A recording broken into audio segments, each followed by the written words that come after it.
কি অবস্থা সবার? শুরুতেই দুই বেয়ানের মারামারি দেখে আবার ভয় পেয়ে গেলে না তো? না না, ভয় পাওয়ার কোনো কারণ নেই। আমি আজকে শেয়ার করছি আমার ছেলের মুসলমানের ভিডিও। বেশ কিছুদিন যাবত ভিডিওগুলো মোবাইলে ছিল, তো কি আর করা, আমার মতো আলসেমি ব্লগার হলে যা হয়।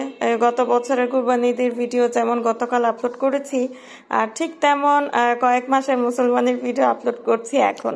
আলহামদুলিল্লাহ আমার বাবার মুসলমানিটা ঠিকঠাক ভাবে হয়েছিল। খুব অল্প কিছু দিনের মধ্যে আমার বাবাটা সুস্থ হয়ে গিয়েছিল। তো ফ্যামিলি মেম্বার্সরা সবাই মিলে একটুখানি মজা করতে চাচ্ছিলাম, যার জন্য একটু একটু আসলে ফ্যামিলি গেট টুগেদারের মতন বললেই চলে।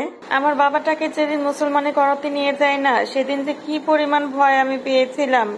তোমরা সবাই তো জানোই আসলে আমাদের দেশে লাস্ট কিছু মুসলমানি নিয়ে বেশ কিছু অকারেন্স হয়েছিল, তো সেগুলো নিয়ে ভয় ভীতি তো মনের ভিতরে ছিলই। তারপরও আমার ইনলস হাউসের সবাই, আম্মু, আমার হাজবেন্ড সবাই মিলে আসলে আমাকে ভরসা দিচ্ছিল যে আল্লাহর উপরে ভরসা রাখ, ইনশাল্লাহ কোনো কিছুই হবে না। তো সবকিছু মিলিয়ে আলহামদুলিল্লাহ আমার বাবাটা অল্প কিছু দিনের মধ্যে আসলে সুস্থ হয়ে গিয়েছিল। তো ইনলস হাউসে সবার প্লাস আমারও মনের ভিতরে একটা শখ ছিল যে আসলে কতদিন বেঁচে থাকি না থাকি, আমার বাবার মুসলমানিটা হলে নিজের সাধ্য অনুযায়ী একটুখানি মজা করার চেষ্টা করব সবাইকে নিয়ে। তো আলহামদুলিল্লাহ আল্লাহ আমার মনের ইচ্ছাটা পূরণ করে দিয়েছে। প্রথমে আসলে ভেবেছিলাম যে আসলে হলুদের ফাংশনটা ঘরে সেরে ফেলবো, তারপর মেয়ে বললো যে না, আমরা কিছু ডান্স পারফর্ম করব, ঘরের ভিতরে জায়গা হবে না, অনেক বেশি গ্যাদারিং হয়ে যাবে। কি আর করা, বাচ্চাদের কথা তো একটু একটু রাখতেই হয়। তো সবকিছু মিলিয়ে ছাদে হালকা পাতলা ডেকোরেশনের ব্যবস্থা করলাম। তো আর এই তো দেখতেই পাচ্ছ, শুরুতে আমার ছেলের নানু প্লাস হচ্ছে দাদু দুজনে ফার্স্টে গায়ে হলুদ দিচ্ছে। তো আসলে মুরব্বী বলতে এই দুজনই আছে, আমার বাবা নেই, শ্বশুরও নেই। তো তারা থাকলে দিনটা আসলে অন্যরকম হতো। তো যাই হোক, তোমরা সবাই দোয়া করো আল্লাহ তাআলা আসলে আমার বাবা, আমার শ্বশুর তাদেরকে যাতে আসলে অনেক বেশি ভালো রাখে। আর আম্মু বারবার করে বলছিল যে আসলে তোর ছেলের বিয়ের সময় বেঁচে থাকি কিনা। তো সেই পারপাসে একটু একটু আনন্দ আমরা সবাই মিলে করি। তো এই তো সবার ডিমান্ড প্লাস বাচ্চাদের মন সবকিছু মিলিয়ে না আসলে জাস্ট ছোটখাটো একটা ফাংশনের অ্যারেঞ্জ করা।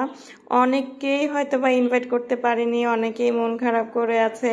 তো তাদের কাছে আসলে এখনই আমি সরি বলে নিচ্ছি। আসলে এত ছোটখাটো অ্যারেঞ্জমেন্ট আসলে করেছি, চাইলেও আসলে অনেককে ইনভাইট করতে পারিনি। অনেকে আসলে হয়তো বা আমার উপর রেগেও আছে।